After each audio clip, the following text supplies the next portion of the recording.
Magandang araw po sa inyo lahat mga kababayan. Ako po si Banat Bay. Eto na nga, pakinggan na ho natin ang bagong pasabog ni Ungab. Pero bago ho yan, gusto natin pasalamatan siyempre si Boss Dada. Pumunta po talaga siya dyan sa Davao upang interviewin ng personal ang ating congressman na nagpasabog ng kawalangyaan, kabastusan at katarantaduhan sa Kamara. Palakpakan po natin yan si Congressman Ungab. At ngayon nga po, di ba alam naman po natin, nahulog sila sa patibong na blanco. Noong una, dininay. Tapos, nung after i-deny, biglang umamin pero naghugas kamay yung Malacanang at sinabing, wala kami, kung may sisiman kayo, hindi kami yun. Oh. At dahil doon, walang choice, itong si running congresswoman. Bakit kanyo running congresswoman? Kasi tumatakbo siya dun sa kanyang artista ban eh. Itong si Congresswoman Kimbo ay umami na rin. O, di ba? Wala na silang choice. Wala na silang choice kung hindi umamin dahil nilaglag na po sila ng Malacanang patungkol dito. Sinabi ho ng Malacanang na hindi sila ang dapat sisihin dito at wala kaming pagkakamali dito. Sa madaling salita ho, parang sinabi ng Malacanang, oo, may mali, may blanco, pero hindi kami may kasalanan yan. Dahil yung dumating sa amin, hindi na blanco. Tama naman talaga ang Malacanang doon. Pero bago ho yun, yung BICAM report, may blanco. So ngayon, no choice na ho si Kimbo. Siyempre, siguro, tinuruan na siya nung kanyang among si speaker at sinabing, it's time for you to talk. Don't run to your artista ban. Eto, sabihin mo. So, ang sinabi naman niya, okay na yan. Alam na namin yan. Technical, technical staff na lang namin ang balang mag-fill up dyan. Eto ang problema, mga kababayan. Sumagot si Kimbo nang hindi nag-aaral. Di ba? Sumagot si Kimbo nang walang kaalam-alam. Yan tuloy, nasabon siya ng mga veteranong senador na tulad ni Senator Tito Soto at ni dating Senator Lacson na bawal po yun. Hindi pwede iba ang maglagay dyan. Even if kahit alam nyo na kung ilalagay dyan, ituturo nyo, hindi pwede yun. Dapat to kayo mismo. Dapat yung mismong komite, di ba, ang mag-aayos niya. Kaya nga kayo may BICAM eh. Tapos biglang kung ano ilalagay nyo dyan, pambihira naman kayo. Eto na nga, at dahil po dyan, eto na, si Attorney Vic at saka si Ungab ay nagdemanda sa Supreme Court. Pero wag ka, meron akong nalaman. Kaganina lang. Wag ka, may nalaman ako. Press na press mula sa bakery. May nalaman ako. Mamaya ako sasabihin sa inyo sa bandang gitna, bandang ending. Hindi ko alam, hindi ko maano, basta panoorin nyo hanggang buo tong video para maintindihan ninyo talaga. Ilalabas ko bigla, isisingit ko yung nalaman ko na yan. Di ba? Pero pakinggan muna natin si Ungab. In-interview po kasi siya, walang iba o hindi ang ating kasamahan, ang ating partner na si Boss Dada. Di ba si Boss Dada, pumunta pa sa Davao para interviewin si Congressman Ungab ng personal. Sabi ko sa kanya, punta ka doon! Laki-laki mong tao! Tulog ka ng tulog! Biro lang. Pinapunta ko si Ungab doon. Pinapunta ko si Boss Dada doon. Ayun, pumunta ka agad sa Colasas. Kasi favorite namin yung Colasas na yan eh. Diyan sa Davao, favorite namin. Pagdating doon, inuna muna ang pagkain bagong interview. At tapos, pumunta na ngayon siya para interviewin si Ungab. Masipag naman pala ito si Dada. Ito ha. Pera muna ng interview mo. Pasensya na ha. Magandang gabi po, Congressman Ungab. Boses pa lang ni Boss Dada, pang romansa na, di ba? Gago! Maraming salamat po una sa lahat sa mga exposés ninyo at talaga namang malaki ang naitutulong nito sa ating bayan ngayon. Tanyo, nag-walkout yung pusa. Bakit? Natakot sa boses ni Boss Dada. Sabi, ang laki-laki mo pero yung boses mo napakalambing.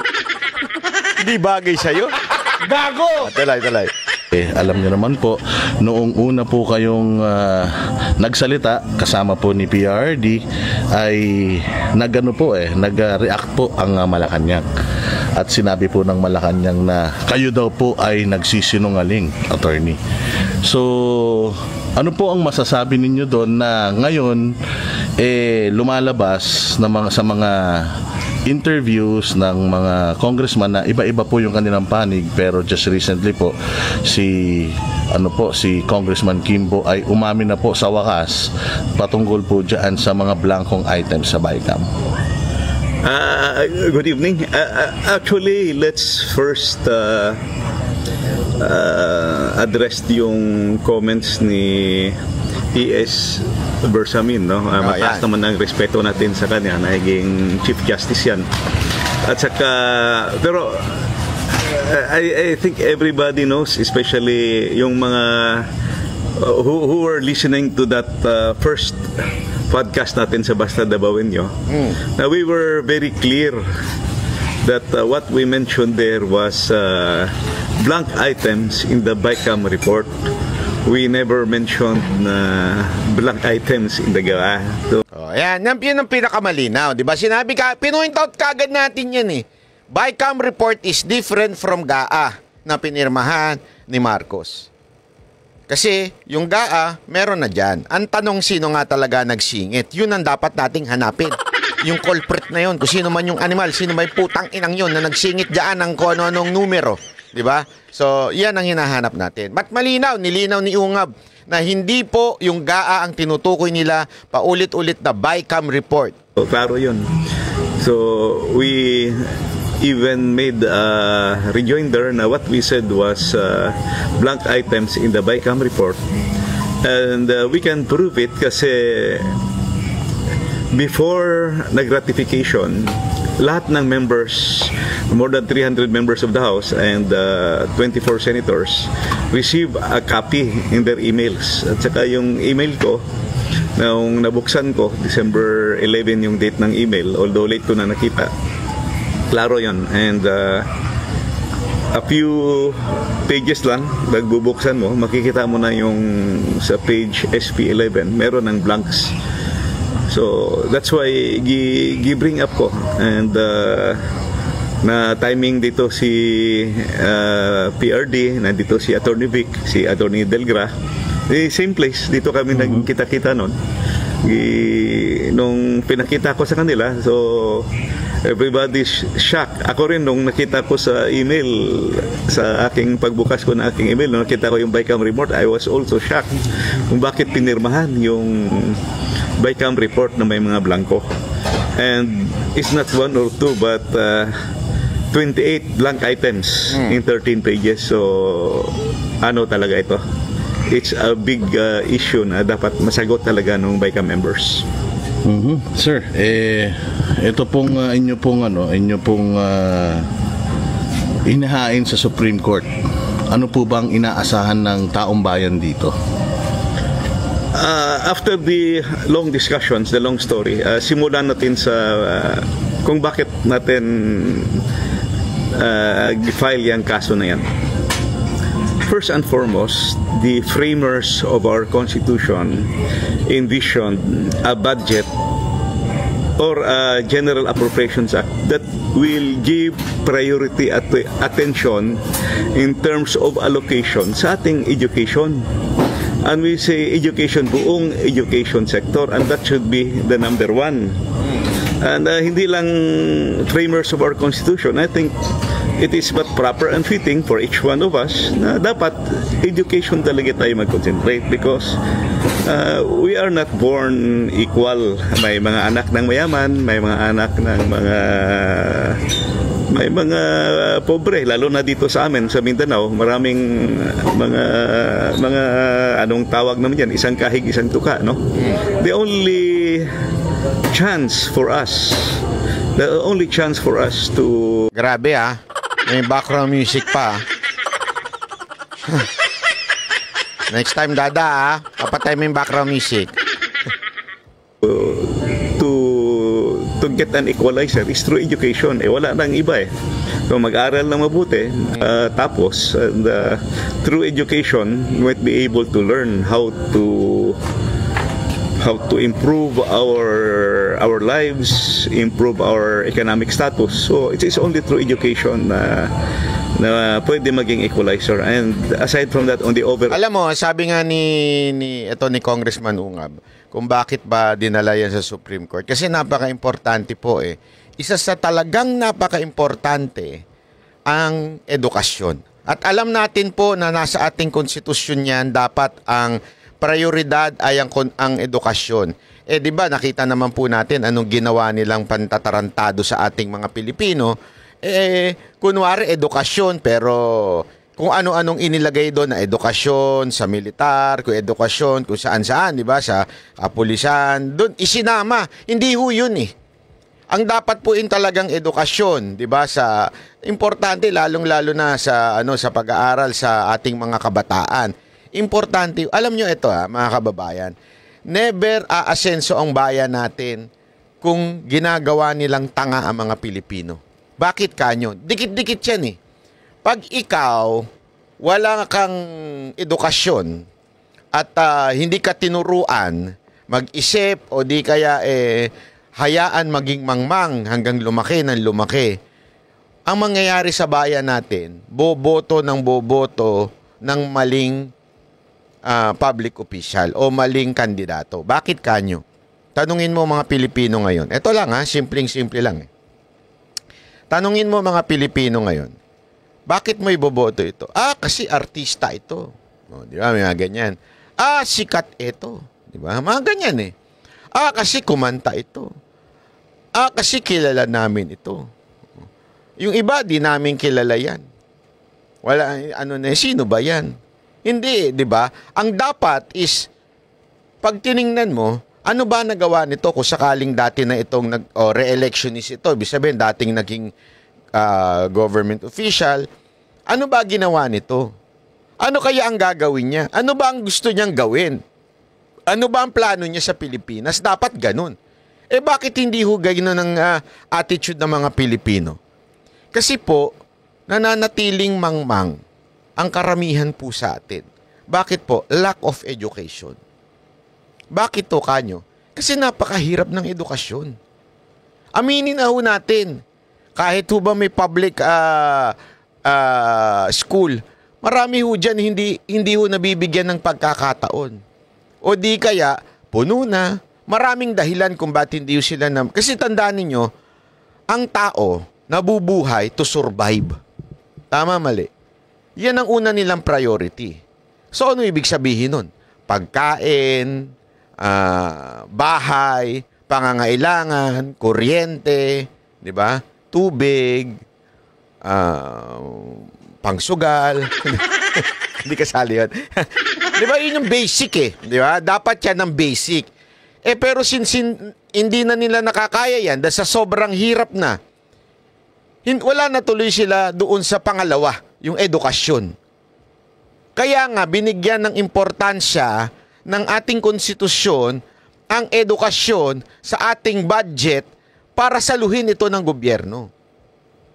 Bakit kanyo? Importante yan para umunlad ang bansang Pilipinas. Edukasyon. Importante yan para ang mga kababayan natin magkaroon ng sapat na sahod. Dahil nga, alam naman natin, sa trabaho, kailangan ng edukasyon. Di ba? Importante po yun.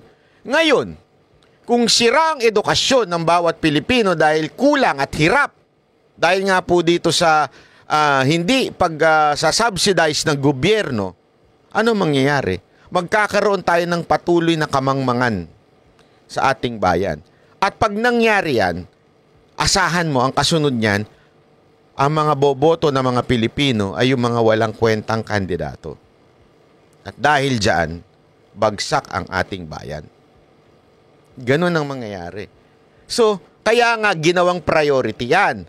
Ngayon, dahil sa mas priority ng nakaupo, mabigyan ng ayuda, mabigyan ng AKAP, mabigyan ng AYEX, mabigyan ng limos ang mga kababayan natin upang sila ay maboto uli. Hindi importante sa kanila ang umasenso ang buhay ng bawat Pilipino.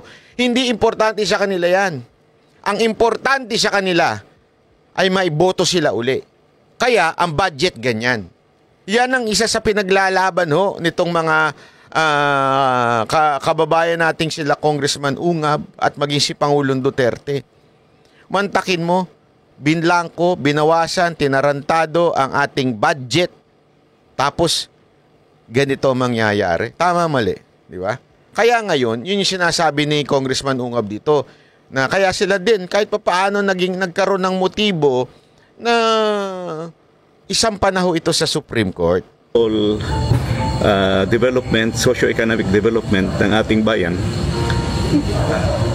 that is, I would say, that is the only way we can make ourselves, the Filipinos, highly competitive or globally competitive. Kung educated yung ating mga kababayan, we will have an educated and healthy society. We can compete with the other with other countries in the world. So, na-shock ako dahil na-overtake ang budget ng education sector, na-overtake ng public works ng DPWH. So, kung ikaw ay isang taong may malasakit sa iyong bansa, may malasakit sa iyong bayan, I did not say that infra is not needed. Yes, it is needed, but yung infra mo dapat nagfa-follow sa ating economic development plan, kasi meron tayong economic development plan yung infra na nasa economic development plan, yun yung nasa regular program ng DPWH, kasi approve ng NEDA yun, approve ng DBCC, approve yun ng infra committee doon sa NEDA. Yung mga insertions, katulad nung nangyari sa budget, 288 billion insertions of infrastructure at nilampasan yung education sector. That is not anymore in accordance with the economic development plan. Ang nangyari niyan, that is already a kind of yung gusto ng miyembro nung BICAM panel na nagsingit, pet projects nila. Nung araw, ang tawag niyan, pork barrel. Pet projects, siningit ng infra. Ang problema, nakalimutan nila na naglampas na sila at na-overtake nila yung education sector. And it's very clear in our Constitution na number one priority, which we all must agree.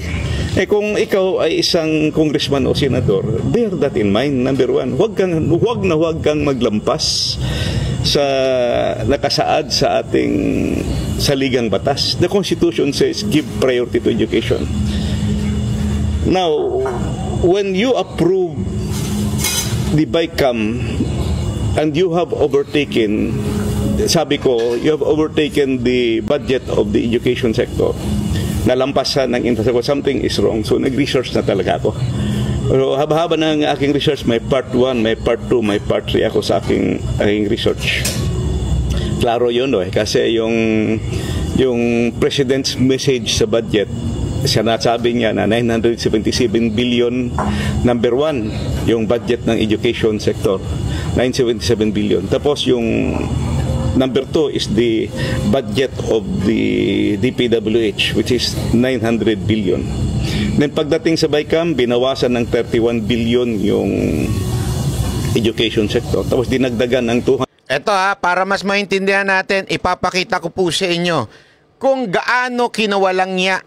At sabi nga ni Ungabe, yan ang dahilan kung bakit siya pinag-aralan niya, ni-research niya ho ito. Ipakita natin, ito po yun. Ito po ang nangyari doon sa budget. 1.1 trillion. Mula doon, tinaas niyan ay 288 billion. Ayan po. Sa DPWH. Bakit kanyo? Naku po. Alam naman po natin. Nasa karsada ang korupsyon. Naandyan sa flood control project. Ano yan? Yung flood control na pinagmamalaki nila na hanggang ngayon bumabaha pa rin. Umatsing lang ang langit, bumabaha pa rin. Dinagdagan ho nila yan ng 288 billion. So, ang total, 1.1 trillion. Imagine niyo to trillion. Hindi po ito million, Hindi po ito billion, trillion. Ganito katarantado itong mga to. Trillion po, mga kababayan, ang budget sa DPWH. Ano yan? Rock netting, flood control project, tulay, kahit wala namang sapa, o ilog, di ba? Anong tulay yan? Tulay ba yan sa dagat? Ganyang kamahal? Ano yan? Eh wala na nga yung mga build eh. Supposedly, kinancel na yung mga iba doon. Oh, talagang kahit nga meron nga nagkwento sa akin. Alam niyo yung nilalagay na kulay, yung parang gano'n, nilalagay na mga ganyan-ganyan sa gilid. Although hindi ganito itsura nun. Square yun, square. Parang ginaganito, nilalagyan nila yung gilid pag, ayan, pagpakurba. Yan, pagpakurba, para may mga harang yan eh. Yan ang purpose niyan, para hindi tumilapon kung sakasakali may aksidente. Ang laki ng kita dyan. Diniskas yan. Milyon po kada ganito, kinikita nila sa isang karsadang ganun ha. Milyon ang kinikita ng mga animal na nagnanakaw dyan. As makakakita ka daw sa mga lugar na straight line na may ganun. Na wala namang purpose. Ang purpose talaga nun, kanto yun eh. Tas may ano yun eh, may reflection yan. Yung parang may kulay yan na para pag makikita mo. Ganun. Milyon daw ang kinikita dyan. Saan yan? DPWH. Kaya nga, ako, sa totoo lang, yung 1.1 trillion na yan, hindi naman po DPWH mapupunta yan. Budget yan ng mga mambabatas natin. Bakit? Eh sila lang naman din ang mga kontraktor. O, di kaya kamag-anak nila, asawa nila, kabit nila. Ganyan yan. Tapos ano nangyari? O, DSWD, o, bumaba. Pero kung bumaba man yan, hindi dumaba sa akap yan ha. Sa 4-piece po bumaba yan, yung mga hindi butante. Kasi yung 4-piece, yun yung sa mga talagang, sabi nga nila, yung sa mga sagad ng kahirapan. Mga hindi butante yun. Kaya binawasan yan, tapos inilipat doon sa akap. Ano yung akap? Ito po yung parang tumutulong doon sa may mga kapos ang kita. Kaya nga akap yan eh. So, doon nila inilagay. Binawasan nila, pero nilagay naman nila sa akap. PhilHealth, 0 from 74 billion. Grabe. CHED, 26.9 ang binawas. Di ba? Ang DOH, naku po, 25.7 billion ang binawas. Ang pinakamalaking tinaas, ang pinakakurap na ahensya ng gobyerno. Hut-hutan ng mga mambabatas natin. Di ba? Mga tarantado talaga eh. Di ba? Papakita ko ba sa inyo? Eto. Banat Bay, kanino ba napunta yan? Sino ba sandali? Sino ba ang pinakamalaki ang talagang kumita? Ito hinalimbawa lang natin ito ha. Sino ang pinaka-umangat ang budget? Pakita natin. Yan. Tingni. Panbihira. Tingnan mo. DepEd, bumaba ng 11 billion. DOTR, bumaba ng 16 billion. DOLE, bumaba ng 18 billion. Department of Agriculture, akala ko ba ang priority food security? Naghihirap ng bawat Pilipino sa pagkain, sa pagpibili. Hindi pa natin susuportahan yung mga farmers natin. Okay. Para mag-import nga naman. Pag nag-import, may kikita. Di ba? Di ba? Gago! Ano mga tumaas? Office of the President.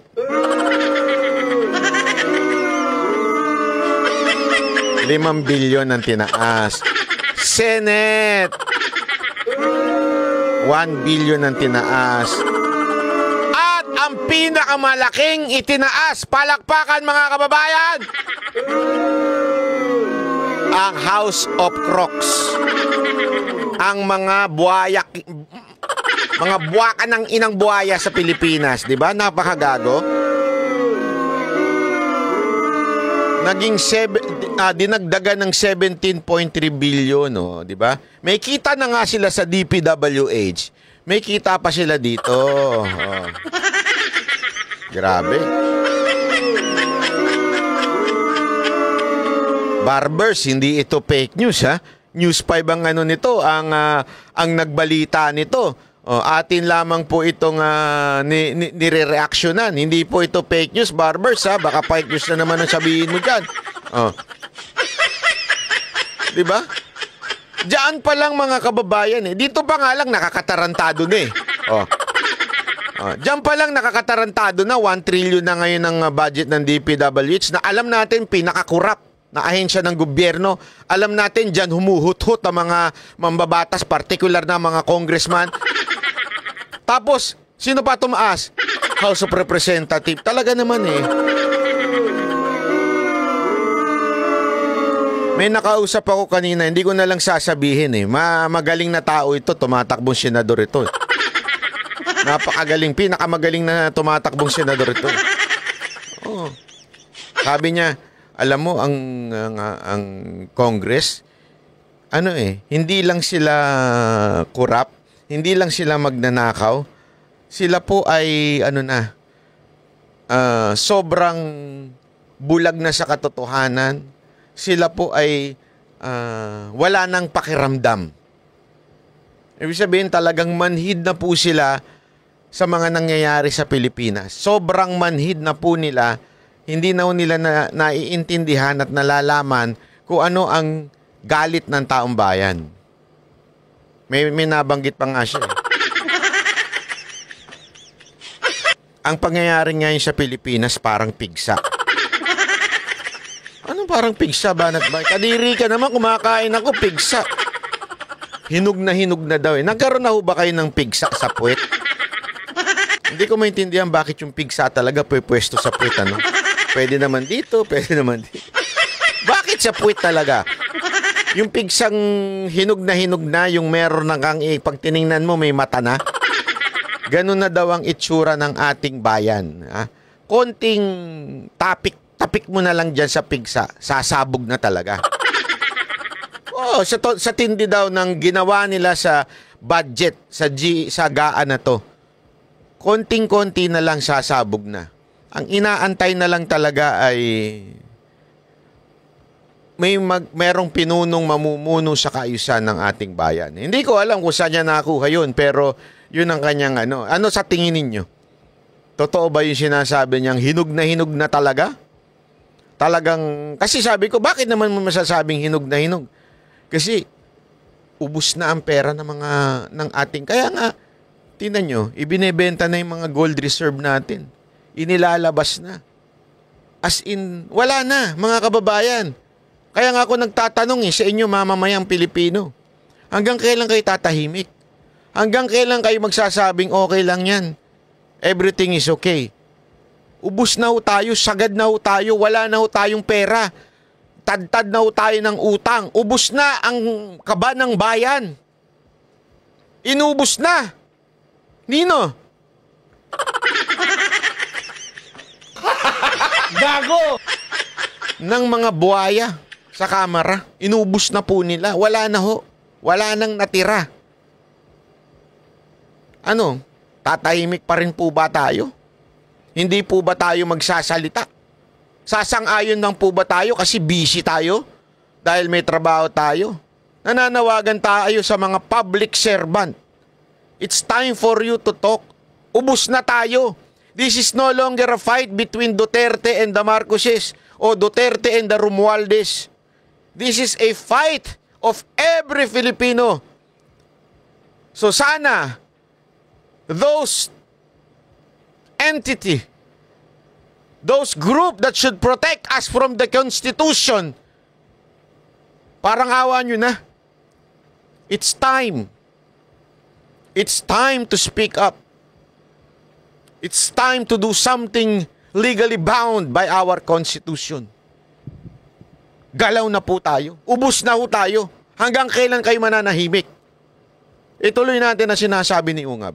188 billion ang budget ng DPWH. So, simple arithmetic, simple mathematics, nahabol talaga. So yun, pinag-aralan ko. And while I was studying, nakita ko na yung mga black items. So after discussing this with the lawyers, and alam naman natin that these are not mere typographical errors. Blanco 28 blank items. Hindi mo pwedeng basta-bastang ma-disregard yan at sabihin blanco. No, it's not. May mali talaga. Highly questionable at pinirmahan At hindi lang pinirmahan, ratified ng dalawang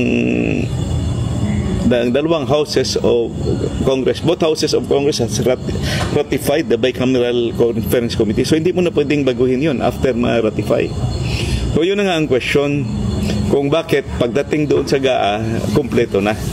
Ang aming tinatanong ay bakit sa Bicam report. So we found that a very highly questionable issue. Kaya we had the lawyers study it and made the legal research. Ano ang mga existing mga jurisprudence, legal basis. So we all decided na dapat magpasa na talaga at isampa na ito sa Supreme Court. Dahil that's the only recourse. So malinaw po, hindi ho nagsampa ng kaso sa Supreme Court para po gipitin ang o sisihin, kung hindi ho ayusin. Yun ang ano dito That's the main goal. Ayusin po yung budget natin na ang makikinabang ay hindi ang mga kurap na buwakin ng inang mga congressman o mga senador. Ang dapat makikinabang ng ating budget ay mamamayang Pilipino. Food security, education. Di ba ho? Nawala na ho sa atin yung sinabi ni Jose Rizal. Nung tinatanong siya kung bakit hindi ka ba sasama sa revolusyon, anong sabi sa kanya? Ang talagang revolusyon ay edukasyon. Pag tayo ay edukado, diyan natin maaangat ang ating bayan. Napaka-importante niyan. Pero yan ang nilapastangan nitong mga magnanakaw na mga congressman natin, at para ho sila ay iboto uli. At syempre makapagbulsa para sa kanilang pamilya. Hindi ho ba kayo nahihiya ang pinapakain ninyo sa mga pakabit ninyo tsaka mga pamilya ninyo ay pera namin? Pera ng mga mamamayang Pilipino? Nagtanong ka pa banat ba? Di talaga may yaya mga yan. Animal yung mga yan. Gago! Walang niya talaga yung mga yan. Yan po ang purpose. Para maayos. Hindi ho guluhin ang bayan natin. Kung hindi ayusin. Sa madaling salita parang i-recall o parang bawiin muna at ayusin muna. Dapat prioridad, edukasyon. Kasi tandaan ninyo, eto mga kababayan, para lang alam ninyo, kaya nga, di ba yung kinikwento ko sa inyo, meron nangyayaring girian between Malacanang and the House. It is because, nung una, edukasyon ng priority, yung unang pinase. Yung inayos ng Malacanang at DBM, edukasyon Along the way, nung nagde-deliberate na, dyan na, minulest siya, ginahasa, ginangbang ng mga congressman natin yung budget at inilipat lahat sa akap. Gago! Hindi ko alam kung kayo ay sadyang mga sweet lang at akap kayo ng akap. Gago! O talagang manyako lang kayo kasi hilig nyo manyakap, di ba? Gago! Napirmahan na at approve ng budget and it's now undergoing implementation. So the only way na ma-correct ito is to go to the Supreme Court and request the Supreme Court to declare it invalid and unconstitutional. So that's the real reason. Yan ang pinaka-reason. At isa pang maganda dito, ganyan kaseryoso itong mga to, si Ungab at saka si Atty. Vic at saka si Pangulong Duterte. Mamaya yung kay Pangulong Duterte, may sasabihin ako sa inyo. Surprise attack yan. Kung bakit kami nag-file. Well, Congressman Ungab, kayo po ay nagsilbi bilang dating appropriations chair o chairman noong panahon ni Pinoy at ni PRD. Noon po bang mga panahon na yon nangyayari po ito or nangyari na po itong mga blankong mga items na ito? Never na nangyari. Meron nga yung isang secretary ba yun, Yusek o ASEC ng DBM nagsasabi na normal daw yun na left blank. No, it never happened kasi yung ASEC na yun. Kaibigan pa naman dati yun. Nakala ko pa naman totoong mapakabayan yun.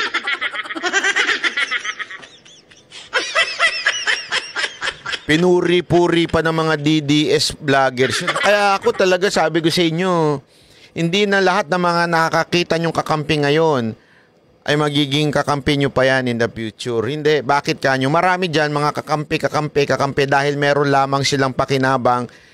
Kung hindi man pakinabang financially, malamang sila po ay naglalaro dahil gusto lang sa posisyon. Ngayon, nanggaling yan sa ASIC dati sa kay Pangulong Duterte, ngayon ASIC ng pinagtatanggol niya. Hindi, ito walang biro ito Sabi ko sa inyo, nung ako po ay tayo po ay patuloy nagbablog, meron po tayong mga nakilalang mga opisyal, may mga nakilala po tayo. At nung pagpasok ni Marcos, merong mga opisyal ng gobyernong galing kay Duterte na tumuloy kay Marcos. Okay, meron. Yung iba dyan, kinukuha. Mga vlogger, kinukuha. Meron pa ako dyan nakasama Hindi ko na lang sasabihin. Ayoko, tumatakbo senador yung animal ngayon Pinatawag ako. So, sabi ko, libreng kain. Sabi ko, libreng kain. Alam naman ako, mababaw kung kaligayahan ko may libreng pagkain nito. Punta naman ako, libreng pagkain. Tapos nung nagsasalita na siya, sabi ko, tanginan to, sintu-sinto. Sabi ko, kasi ako, bukas naman ako Sabi ko naman sa inyo, bukas ako na kung isang kandidato o isang politiko o isang government official ay maayos, kahit anong kulay mo pa, susuportahan kita. Bakit? Kasi nga, you are for the country. You love our kababayan. You love the ordinary Filipino. Suportahan kita kahit malapit ka pa sa Marcos, walang problema yan sa akin. Nung inimbitahan kami, na-explain niya. Tapos, doon pa lang naamoy ko na. Sabi ko, ng inan to. Ay, sorry naman. Sabi ko, inan to. Tatakbo lang itong senador. Halata ka, Brad. Halata. Pang-artistahan ng galawan mo. Kaya sabi ko, nag-text ako doon sa nag-imbita sa akin. Sabi ko, pasensya na out ako sa grupo nyo, hindi ako dyan. Ako para ako sa bayan. Kung maganda naman ang gagawin yan, walang problema. Pero kung kagaguhan ang gagawin yan, asahan mong hindi ako pepreno dyan. Kasi siguro, niyaya ako doon para po hindi po ako bumatikos o whatsoever, di ba? Sandali, nagbibideo ko Wait lang, may tawag ng tawag Di ba sa totoo lang, ako po ay walang problemang tumulong sa akin kung ikaw naman ay para sa bayan. Pero kung may pangarap ka lang, kaya ka mo gustong tulungan kita, sorry, out ako dyan. Kasi nga po, may mga ganyan Yung, alam mo yun, itong isang ASIC na ito, grabe. Talaga eto na, di ba? Eto na po yung kanyang, inaano po, pinopromote niya. Kahit na alam niyang mali-mali na. Ito yung tinutukoy ni Ungab. Chairman ako twice ng appropriation chairman at saka appropriations committee at saka naging vice chairman din ako. It never happened kasi nagbabasahan man ako ng BICAM report. At saka china-challenge ko nga siya mag-present ka ng isang bicameral committee conference report na merong blanco. I doubt kung makaproduce kayo. Assuming nakaligtaan, siguro 1 or 2, but when you say nakaligtaan 28 blank items, hindi pwede yan. 28 blank items, 13 pages na may blanco, hindi pwede yan. So, it never happened in the past. And during my time, Mas maganda pa ngayon kasi na-remember ko yung produkto ng house na GAB.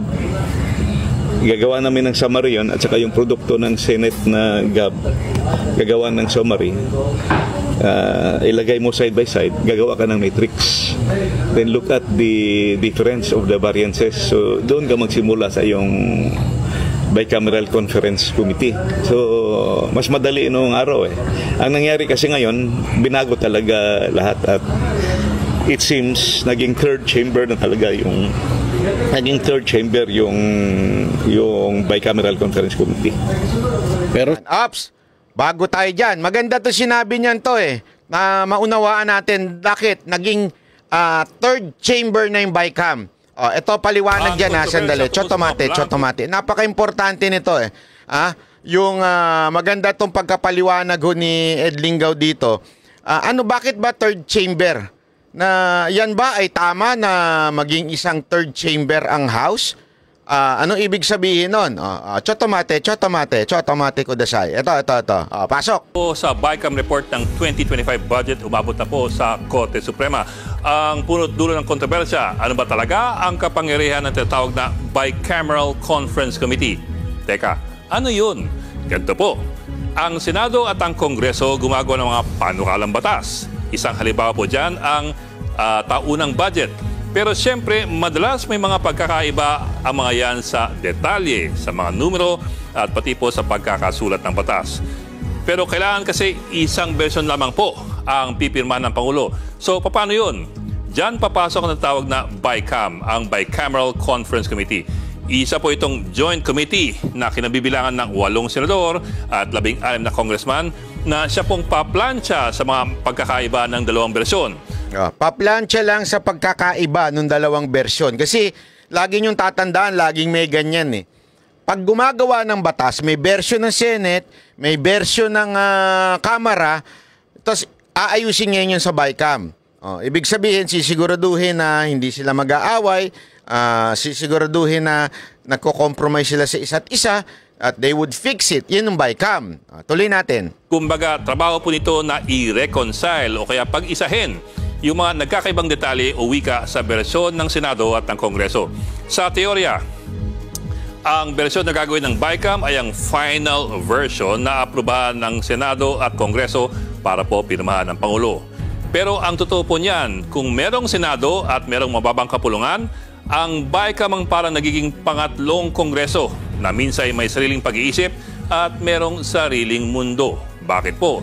Nahilig na rin po kasi ang BICAM na magpasok ng sarili nitong mga insertions. Yan, dyan nakakaproblema sa insertions.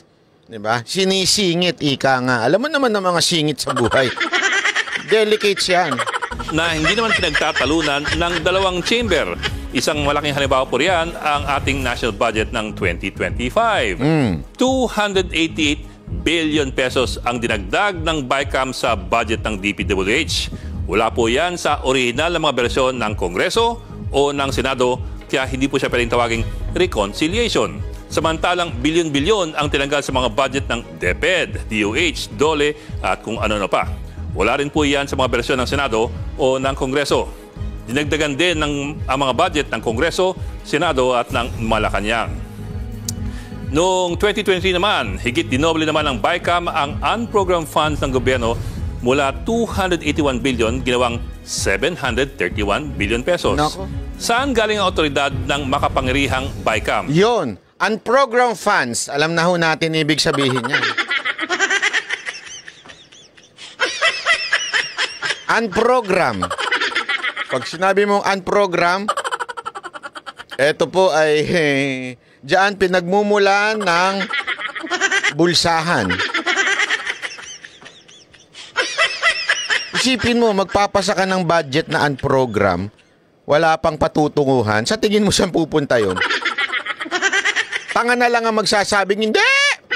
Para yun sa programa ng mga proyekto sa ating bayan. Gago na lang siguro magsasabi nun eh. 731 billion. Kung tutusin po, baka questionable pa nga ang existence ng BICAM. Yun. Bakit po? Bakit? Eto, maganda tong paliwanag niyan to. Article 6, Section 26 ng 1987 Constitution, ito po ang proseso ng Konstitusyon to ha. Tandaan natin, yan o ang pinaka-backbone. Sabi nga ng mga abogado, skeleton yan. Ano ibig mo sabihin, Banat Bay? Lahat ng gagawing amendments sa Kamara, di ba? Ang tawag sa kanila, lawmakers, sa Kamara at sa senators, gagawa sila ng batas o di kaya mag-aayos sila ng batas. Pero ang pinaka-backbone, sa madaling salita, yung sa mathematics, denomination, hindi pwedeng magalaw yan. Yan po ay pinaka-structure ng bahay. Ika nga, backbone. Yeah, structure yan ng bahay. Ngayon, lahat ng gagawin mo, kailangan naaayon doon. Kunwari, yung structure ng bahay mo pang 3 floor lang. Wow, bahay 3 floor. 3 floor lang. Hindi mo pwedeng dagdagan niya ng pang-4, pang-5, pang-7. Hindi pwede. O di kaya sosobrahan mo. May backbone, ika nga. Yun ang konstitusyon. Ibig sabihin, diyan ho talaga ang kapitan yan. Pag ngayon, lumagpas na iba doon sa backbone, unconstitutional yan. Hindi na po yan na dapat. Bawal na po yan sa batas. Ito, pinapaliwanag sa ating konstitusyon daw, Article 6, Section 26. Bill must pass 3 reading in both houses. 3 reading sa Senado, 3 reading sa Kamara. Upon last reading of a bill, no amendments thereto shall be allowed. Anong ibig sabihin yan? Pag finale na po yan, hindi na pwedeng galawin yan. Hindi na po pwedeng dagdagan yan. Alinaw ho, no amendment. Ano ibig sabihin ng no amendment? Bawal lang ayusin yan. No amendment. Kaya nga dito, sabi ni Ed Lingaw, medyo yung ginagawa ng BICAM na nagpapasok ng insertion, kasi tandaan niyo yung budget is a law. Tandaan niyo po yan. Yung budget na inayos ng Kamara at ng Senado, batas yan. Kaya nga pumapasok yan dito. Dapat, batas na yan, hindi na pwedeng, ano nakasulat? I-amend. Madaling salita, hindi na pwedeng baguhin. Sa madaling salita, hindi pwede mga insertion. Hindi na pwede nilang ayusin yung pinag-usapan ng 2 houses. Yun ang sinasabi dito. Pero ang BICAM, anak ng animal. Tawa ng batas. Ang lahat po ng panukala kailangan dumaan sa 3 readings sa Kongreso at Senado. First, second, and third reading. Pero ito po, nakasaad din sa Section 26 ng Konstitusyon na upon the last reading, yung third and final reading ng bill, no amendment thereto shall be allowed. No amendment shall be allowed. Kung gayon, saan papasok ang trabaho ng BICAM? At bakit pwede nitong amyendahan o kalikutin ng panukala matapos ng third and final reading? Kung tutusin, ang BICAM kasi na hindi man lang nababanggit sa konstitusyon o sa kahit anong batas. Katunayan po, isa sa mga panukala ng Consultative Commission ni dating Pangulong Duterte noong 2018 ang magdagdag ng isang probisyon sa konstitusyon para lamang kilalanin na meron ngang BICAM committee ang Kongreso. Yon. Kita mo, kahit nung panahon ni Duterte nasilip niya na yan eh. Anong batas ang nakikreate sa BICAM? Wala. O dapat ipasok yun sa konstitusyon kung walang batas na ganun. Di ba? Kasi kung may purpose man ng BICAM mo, dapat ayusin lang yung kompromiso. Ibig sabihin, yung bang pinagkaiba ng version ng House at pinagkaiba ng Senate, alam mo yun, i-compromise. Hindi baguhin i-compromise. Sa madaling salita, magkasundo tayo. Ito ay lang natin ito. Kung sinasabi mo dito, 3 years, dito, 4 years, o baka naman pwede na nating pag-usapan na 4 years na lang. Kasi, anyway, konti na lang naman. Ito, 3 years na lang. Compromise ika nga. Diba? Coordination. Hindi mo babaguhin yung mismong, hindi, wala na, hindi na yan, hindi yan ikukulong. Hindi mo na pwedeng ganunin. Pinagaano mo na lang yung mga details na maliliit lang, para bagang maayos lang, ma-coordinate na wala nang gulo between Senate and the House. Kasi kung buong Senado, pag-uusapan pa, buong House, ang gulo na naman yan. So, paliitan na natin. Yan ang purpose ng BICAM Committee. Ngayon, nasabi ni Pangulong Duterte, ano bang batas ang nakasusuporta, nagkikreate ng BICAM? Wala. Kaya nga, yung mga, yung committee daw na binuo ni Pangulong Duterte, consultative committee, ay sinuggest na ilagay yan sa konstitusyon. In existence. Dahil sa ngayon, ang BICAM lamang po ay binubuo lamang ng Senado at Kongreso sa pamamagitan po ng kanilang sariling mga House Rules. Halimbawa, sa Section 62 ng House Rules, inaatasan ng Conference Committee na gumawa ng mga reconciled version ng isang panukala. Sa Section 63 ng House Rules, nakadetalye na dapat ang mga binago ng BICAM sa magkaibang bersyon ng Senado at Kongreso. At ang final na bersyon ng BICAM aaprubahan po ng mayorya ng Kongreso. House Rules lamang po yan. Sa Senate website naman, sinasabi na ang Conference Committee ay merong malawak na flexibility or wide latitude sa pagbabalangkas ng pinal na bersyon. So ano pong ibig sabihin nito? Walang batas o patakaran na gumagabay sa Bicameral Conference Committee maliban sa kung anumang mga patakaran na gusto po ng Senado at ng Kongreso. Mga internal rules kasi yung mga ito. Dahil nga, ang lahat po ng mga ito ay internal arrangement lamang ng Kongreso. At dahil internal lamang ang lahat ng ito, kung anong gusto ng Kongreso, yun din ang kanyang ginagawa. Grabe, no? So, ganyan po ang nangyayari sa ating bayan. Sinasabi po nila, Congressman, na ang kanila pong sinasabi ngayon is yun daw pong BICAM report ay hindi naman daw po siya constitutional in a sense na hindi pa naman siya batas. So, hindi daw ito papansinin ng Supreme Court. Ano pong masasabi ninyo doon? Diyan sila nagkamali because bicameral tayo eh. Meron tayong House, meron tayong Senate. Yung produkto ng House at produkto ng Senate, magkaiba. Dahil iba yung produkto, gawin mong i-harmonize mo o kuhan mo. Mag-uupo sila para mag-agree, i-reconcile yung difference. So, for it to be reconciled, kailangan mo ng Bicameral Conference Committee at panag-agree na gagawa ka na ng report, Bicameral Conference Committee report. Saan ka kukuha ng basis para sa GAA mo kung wala kang Bicameral Conference Committee report? So, you cannot jump. Basis for your enrolled bill is the Bicameral Conference Committee report. So you cannot disregard the Bicameral Conference Committee report. You cannot belittle it because whatever figures are in that reconciled Bicameral Conference Committee report, yun dapat ang lalabas sa yung enrolled bill ng General Appropriations Act. Or kung General Appropriations Act, yun na yung mapipirbahan na yung Presidente. So, mali yung nagsasabi ng gano'n.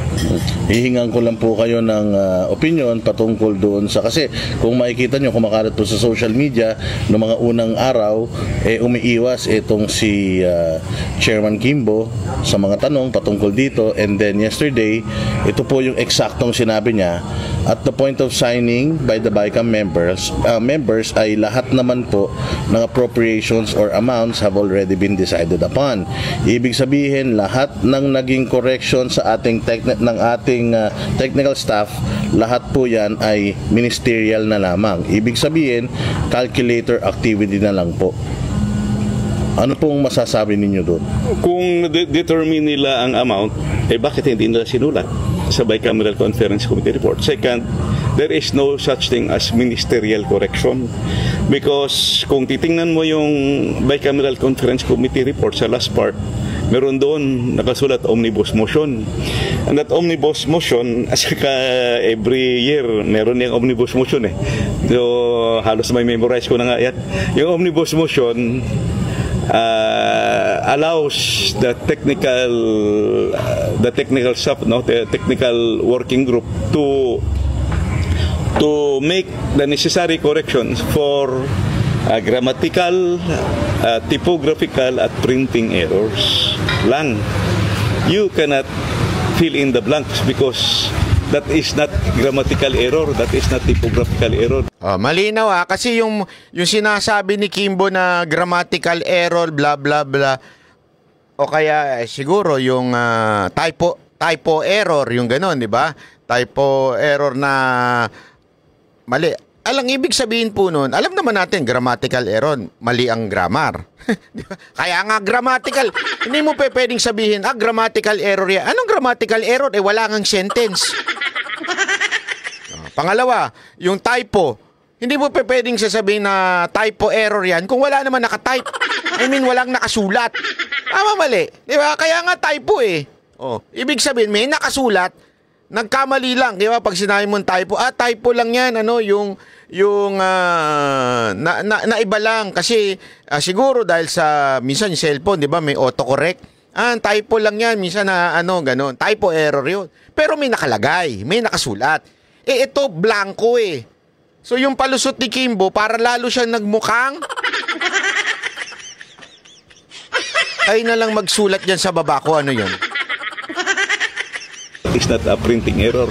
Yung blank mo, possible pa nga equivalent to 0 yun eh. Yung i-reflect mo doon. But when you change it, that is not anymore typographical error. So, mali yung sagot niya. And ano rin po ang masasabi ninyo doon sa sinabi ni Senator Tito Soto? Kasi alam naman po natin, yung pong posisyon na yan, usually binibigay po talaga sa mga yung matatagal ng mga kongresista. And alam naman po natin na itong mga kongresistang na humawak nitong posisyon na to sa administrasyon na to ay mga bago lang. At sinabi po ni Tito Soto or dating Senate President Tito Soto, some of our legislators need to undergo parliamentary rules and procedures workshop. Ministerial corrections by technical staff are never allowed in any bill, much more a law. You bring it back to the plenary. Ano pong masasabi niyo? Tama, correct. Experience na at saka nag-aaral yan si Senator Soto. Yung maalala ko, yung halos magkasabayan sila ni Senator Ping na nag-aaral sa budget.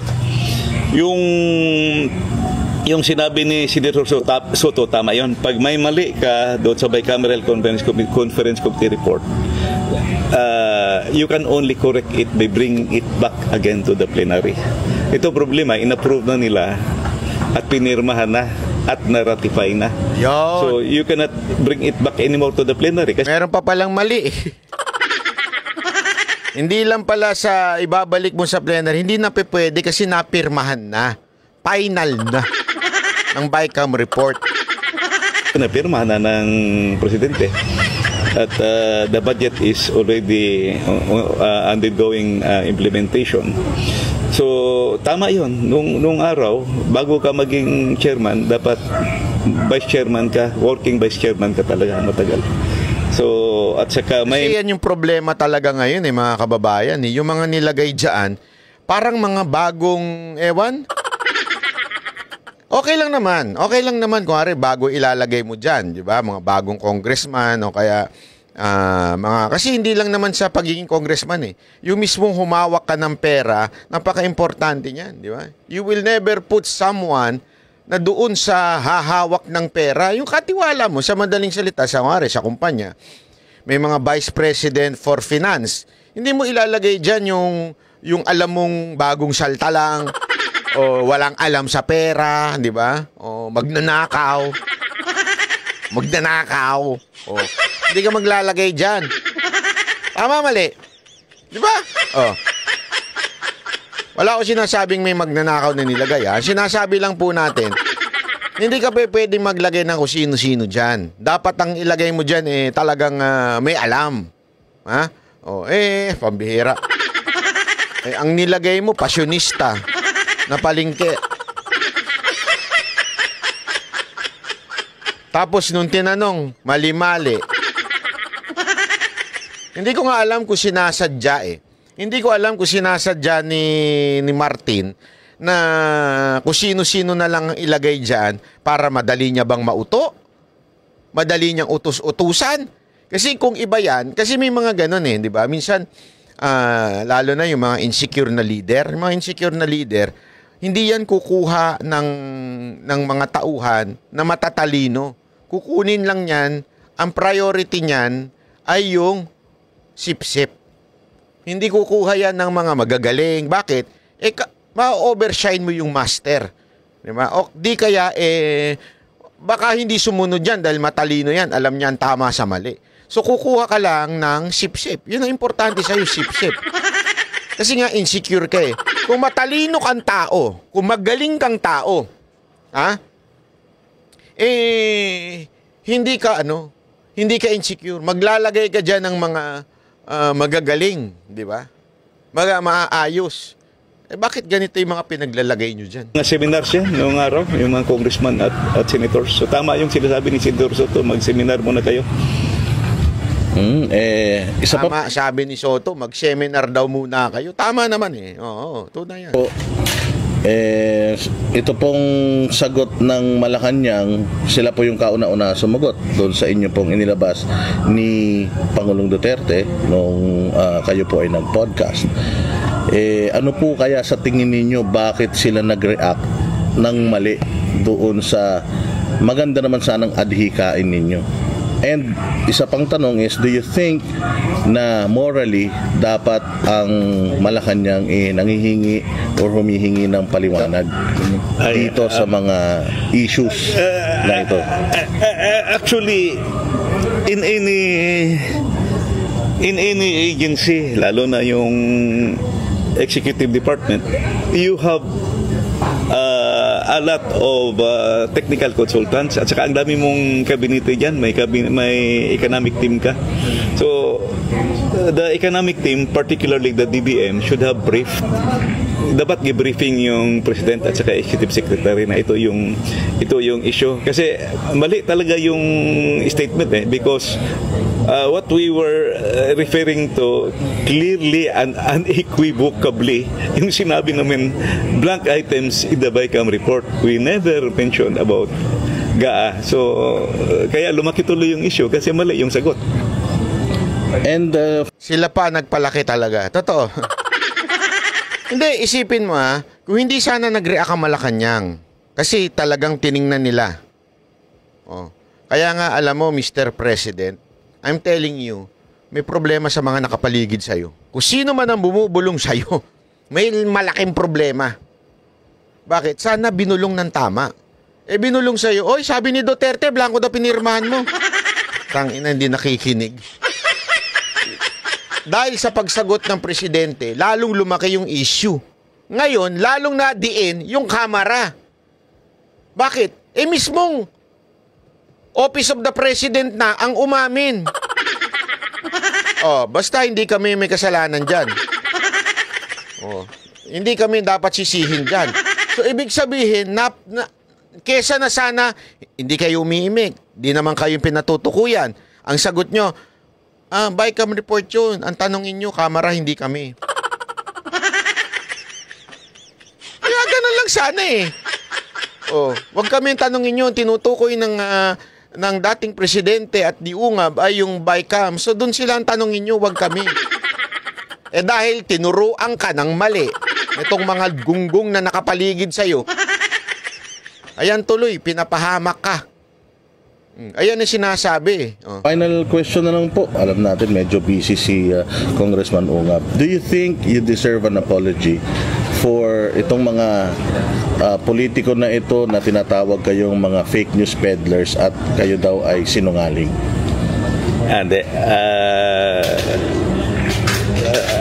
Actually, alam naman nila yun from the start. Alam nila yun. Nagsasabi ng sinungaling. Alam nila yun. Hindi naman bobo mga yan. Alam nila. Some of them are really nahiya lang talaga sila magsabi na nagkamali sila. At dalawa lang nagkamali or tanga sila. Final message na naman po kung sa mga Pilipino ngayon na talagang nakaabang dito sa issues na ito, kasi alam naman natin ang dami nilang mga pinapuputok ngayon ng mga problema para maging smokescreen. Ano po ang inyong masasabi sa mga Pilipino? Sa aking mga kababayan, two basic items according to the late Singaporean Prime Minister Lee Kuan Yew. Key to development, education, and good governance. yung education natin pinabayaan dito sa budget. Education should be number one. Wag nating pabayaan ang edukasyon because that is the future of our country. That's the equalizer between the rich of the poor, between poverty and wealth. Yun. That will also help us become globally competitive. Two, good governance. Agree. Without good governance, never dream, never of hope na tayo ay makaabot pa ng, I would say, highly developed country or developed country. Why? Because looking back after the World War II, we were number 2 to Japan. We almost have in the same rank. We were in the lower grade of Japan, lower rank of Japan. Years that followed, patras tayo ng matras. Nahabol na nga tayo ng last na nakahabol sa atin yung Vietnam in the 90s. Huwag nating hintayin pa na mahabol pa tayo ng Cambodia at ng Bangladesh. Alam nyo, napaka-importante po nito ha. Napaka-importante po ito. Kasi alam nyo, pabagsak na ang Pilipinas. Talagang bumubulusok na tayo pababa. Dahil edukasyon. Pangalawa, ubus na pera natin, ubus na pondo natin. Pangit na governance. Ano mangyayari sa bayan natin? Hanggang kailan ho tayo? Kayong mga nakikinig at nanonood dito, alam nyo kung sino yung pinatutukuyan ko. Kayo, ikaw. Mga tropa natin dyan. Hanggang kailan kayo papayag na ubusin ng mga politiko ang ating pera? Hanggang kailan kayo papayag? At tapos pag kami problema kayo sa mga anak ninyo, may sakit kayo, hihingi na lang kayo. Paano to? Palakasan system na lang. Kung may kakilala ka, tutulungan ka. Pag wala, babay ka na. Tama, mali. Kawawa na yung bayan natin. Isipin nyo ho yan. Mga sir, mga ma'am. Sir, ma'am. Kailangan na kayong magsalita. Kailangan na kayong gumalaw at ipaglaban ang ating konstitusyon. Di ba ho? Tayo po ay nananalangin na sana ho ay may magising na ho sa ating mga kababayan dyan. Importante po ito. At ang balita ko nga, may susunod na dudulog sa Supreme Court. Di ba? Sino ba yun? Ewan ko. At yun daw ang magiging basihan ng impeachment proceedings. Sino ba yun? Ewan ko. Sino ba kasama ni Ungab at saka sino ba kasama ni Atty. Vic dun? Dudulog din daw yung isang abogado dun sa husgado. Yeah? Sa Supreme Court. At ito na magiging mitya ng impeachment. Naku po, ano kayang impeachment? Yung impeachment kaya ni BP Sara Duterte yun? Abangan po natin. Kaya mga kababayan, walang bibitaw sa issue ng budget dahil pera natin ito eh. Ano to? Okay na. Kasi sabi na iba, move on. Ulul! Nanakawan ka ng milyon? Move on? Hindi pwede yung kailangan may managot. Tama, mali. O kaya bantayan natin to, di ba? O ako po si Banat, bye! Yan ang Banateros, boses ng ordinaryong Pilipino. Banateros ay walang makakaaway.